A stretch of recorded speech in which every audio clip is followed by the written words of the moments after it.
नमस्कार दोस्तों, मैं डॉक्टर हिमालय शुक्ला आप सभी का अपने YouTube चैनल मेडिको ज्ञान में हार्दिक स्वागत करता हूँ। आज ये सेशन हम मिस राशि के साथ स्टार्ट कर रहे हैं। ये हमारी कलीग राशि डेली हज़ारों पेशेंट को डील करती हैं और उन पेशेंट्स के मन में क्या सवाल रहते हैं उनका हम अपने स्तर से जवाब देने की कोशिश करते हैं। हाँ राशि, बताइए। नमस्ते डॉक्टर हिमालय सर। नमस्ते। हम आपसे आज कुछ ऐसे क्वेश्चंस पूछने वाले हैं जो अधिकतर मरीजों के मन में रहता है। तो स्टार्ट करते हैं। डिसीज पर्टिकुलर का इलाज है कि नहीं? हाँ, बहुत अच्छा क्वेश्चन है। बहुत सारे पेशेंट्स रहते हैं जिनको यही नहीं पता होता है कि उनकी पर्टिकुलर डिजीज़ का इलाज होम्योपैथी में है या नहीं है। तो हम बता देना चाहते हैं कि होम्योपैथी में जुखाम से लेकर कैंसर तक जितनी भी बीमारियां हैं सबका इलाज रहता है। लेकिन इसका मतलब ये नहीं है कि वो पर्टिकुलर डिजीज़ हम पूरी तरीके से ठीक ही कर लेंगे। लेकिन हम जब मेडिसिन देते हैं तो वो जो मरीज़ होता है, अब जैसे कैंसर है तो कैंसर नॉन ट्रीटेबल है, बट जो कैंसर में पेन, जो वो पीड़ा महसूस कर रहा है, एक कॉन्फिडेंस नहीं रहता कि हम सही होंगे क्या या नहीं सही होंगे, ये सब चीज़ों उसके लिए एक कॉन्फिडेंस आता है। मरीज जब होम्योपैथिक दवाई खाता है तो उसको लगता है कि हाँ अब हम सही हो जाएंगे। तो ऐसा नहीं कहा जा सकता है कि कोई पर्टिकुलर डिजीज़ का इलाज नहीं है। इलाज सबका है, लेकिन वो पीड़ा दूसरे पैथियों में ज़्यादा दिक्कत होती है, साइड इफ़ेक्ट होता है, वो चीज़ हमारे में नहीं होती है। तो इस कारण से हमें लगता है कि हर एक डिजीज़ में एक बार होम्योपैथी ज़रूर लेनी चाहिए। थैंक यू बहुत बहुत आपका। नेक्स्ट क्वेश्चन है, हम कब ठीक होंगे? हाँ, ये बहुत सारे पेशेंट के मन में ये क्वेश्चन रहता है कि हम कब ठीक होंगे, कब तक ठीक होंगे, कब तक इलाज चलेगा।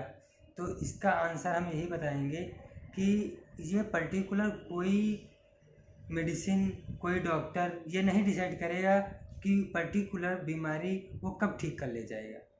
ये आपका शरीर ही डिसाइड करता है कि उसे कब ठीक होना है। आपके सरकमस्टेंसेस होते हैं, आपका साइकोलॉजिकल प्रेशर, फिजिकल प्रेशर, ये सब चीज़ें पर्टिकुलर डिजीज़ लाती है। तो जैसे जैसे हम उन सरकमस्टेंसेस से परहेज़ करते हैं, जो कारण होते हैं उनको हटा के जब हम मेडिसिन लेते हैं तो शरीर ही डिसाइड करता है उसे ठीक कब होना है। जैसे कोई एक्यूट केस है, एक्यूट बीमारी, सर्दी जुकाम बुखार है, आया तुरंत ठीक हो गया। लेकिन क्रोनिक केसेस में ऐसा नहीं है। वो बीमारी धीरे धीरे आई है, सालों की बीमारी है, तो उसको ठीक होने में भी समय लगता है। एकदम से वो नहीं ठीक होने वाली होती है। तो अगर आपके दिमाग में चल रहा है कि हाँ पर्टिकुलर डॉक्टर को ये पता है कि हाँ वो 6 महीने का कोर्स है, 1 साल से, ऐसा नहीं है। कुछ पेशेंट्स उसी बीमारी से 3 महीने में ठीक हो जाते हैं, कुछ पेशेंट उसी बीमारी से 3 साल में ठीक होते हैं, तो कुछ 30 साल में ठीक होते हैं। तो ये एक पर्टिकुलर डॉक्टर मेडिसिन नहीं डिसाइड कर रहा है, ये आपका शरीर ही डिसाइड करेगा कि पर्टिकुलर मेडिसिन के लिए वो कितना ससेप्टेबल है। वो मेडिसिन हमने दिया, वो तुरंत वर्क कर गई, बिल्कुल करेक्ट मेडिसिन है, जल्दी से आप सही हो गए। कभी कभी जल्दी नहीं सही होती, ये सब चीज़ें डिसाइड। जैसे कुछ पेशेंट का क्वेश्चन ये भी रहता है कि ये बीमारी हमें ही क्यों हुई है? बिल्कुल।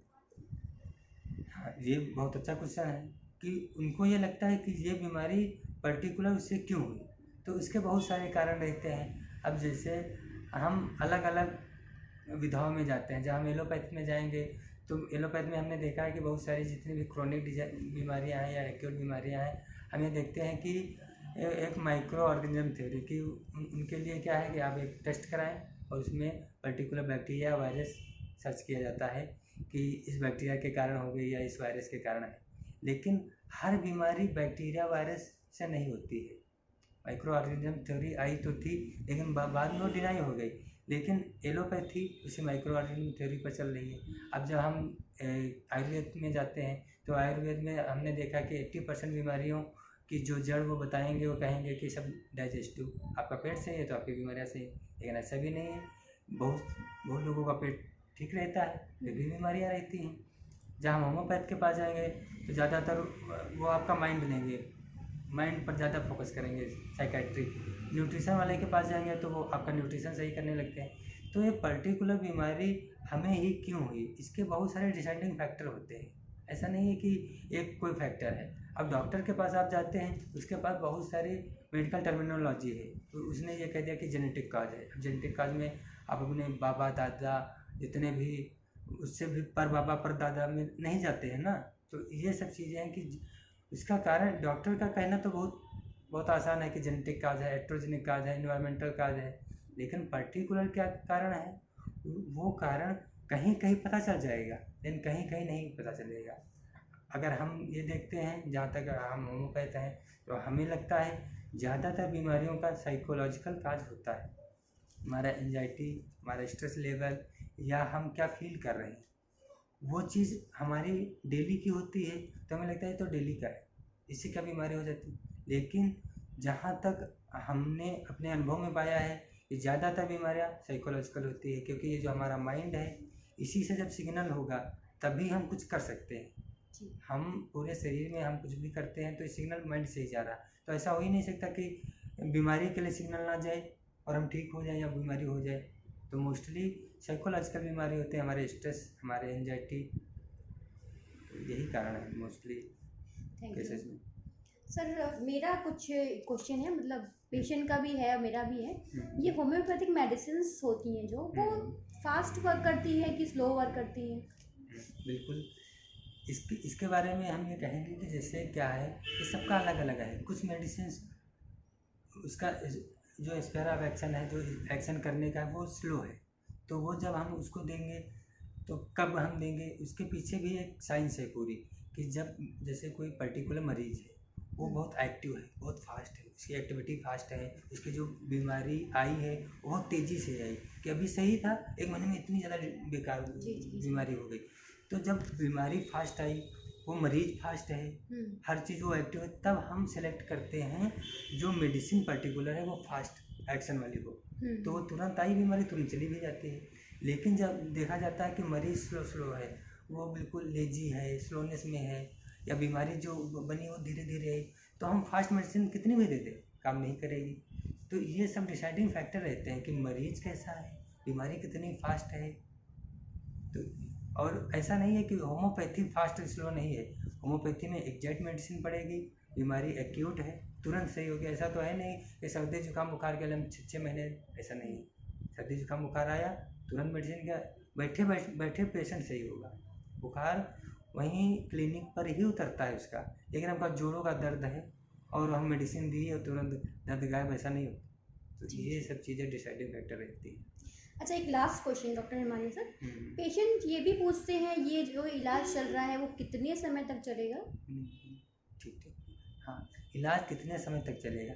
अब जैसे एक्यूट केसेस में क्या रहता है कि एक्यूट केस में एक पर्टिकुलर कारण होता है, मेंटेनिंग काज होता है, तो हम जब मेंटेनिंग काज को हटा दिया तो मेंटेनिंग काज ही नहीं रहा, तो बीमारी वो ठीक हो जाती है समय के साथ। अब क्रॉनिक काज में एंजाइटी है, स्ट्रेस है, मेंटेनिंग कारण मेनली स्ट्रेस होता है। अब जो स्ट्रेस है, एंजाइटी है, वो हमेशा मेंटेन रहेगी, ताउम मेंटेन है। ऐसा तो नहीं कि मेडिसिन देने लगे तो इसकी एंजाइटी चली जाएगी, स्ट्रेस चला जाएगा। स्ट्रेस एंजाइटी वो लेता है, उसको लगता है कि वो मेडिसिन लेगा वो ठीक हो जाएगा, ऐसा कभी नहीं होता।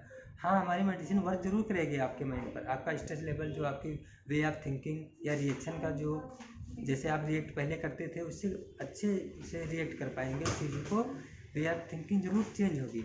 लेकिन यही चीज़ है कि हमारा स्ट्रेस जो हमारा मेंटेनिंग काज है वो कभी ख़त्म नहीं हो सकता, क्योंकि एंजाइटी स्ट्रेस जो बढ़ता रहता है। फिर उनको लगता है कि हाँ कब तक चलेगा, जब तक एंजाइटी स्ट्रेस आपका कम नहीं होगा, जब तक मेंटेनिंग कारण आपका कम नहीं होता है, वो आपको जब आप मेडिसिन लेते हैं तो आप सही रहते हैं, नॉर्मल लाइफ जीते रहते हैं। जी। तो वही है कि क्रोनिक केसेस में भी हमें लंबे समय तक मेडिकेशन लेना पड़ता है। Thank you so much doctor Himalaya sir. आज इन्होंने बहुत सारे पेशेंट्स के ऐसे क्वेश्चंस के आंसर दिए हैं, तो बहुत से पेशेंट को मदद मिलेगी इस वीडियो से। Thank you so much doctor Himalaya sir. आप सभी लोग ये वीडियो बहुत अच्छे से देखिए, लाइक कीजिए, कमेंट कीजिए, शेयर कीजिए। ठीक, नमस्कार।